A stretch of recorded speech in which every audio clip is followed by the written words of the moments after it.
नमस्कार भावांनो, आज चालू असलेल्या मौजे मुंबई कलम बोरीचीवाडी या मैदानामध्ये बिंजोडचा बादशाह मथुरचा सेमी क्रमांक येते. खूप वाट पाहावी लागली, आता सेमी क्रमांक पुकारतात.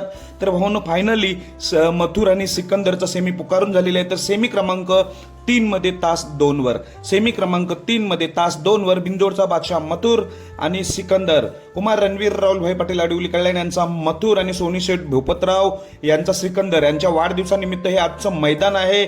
तर या वाढदिवसानिमित्त आज गिफ्ट देणार का, येते आपल्याला सेमी क्रमांक 3 मध्ये समजणार आहे. सेमी क्रमांक 3 मध्ये तास 2 वर मथुर आणि सिकंदरची गाडी आलेली आहे. गट क्रमांक 11 मध्ये चांगली पळाली होती, सुट्टा निकाल घेतला होता. गट पास होऊन आता गाडी सेमी साठी पात्र. सेमी 3 तास 2 वर. तर सोनू शेठ भोपतराव यांना वाढदिवसाचं गिफ्ट मिळेल की नाही, येत्या अर्ध्या तासात आपल्याला याचं उत्तर मिळणार आहे. मथुर सिकंदर गिफ्ट देतो की नाही, नक्कीच काही ना काही करून दाखवणार ही जोडी, कारण टॉप स्पीड लागलाय. बेस्ट ऑफ लक मथुर आणि सिकंदरला. धन्यवाद.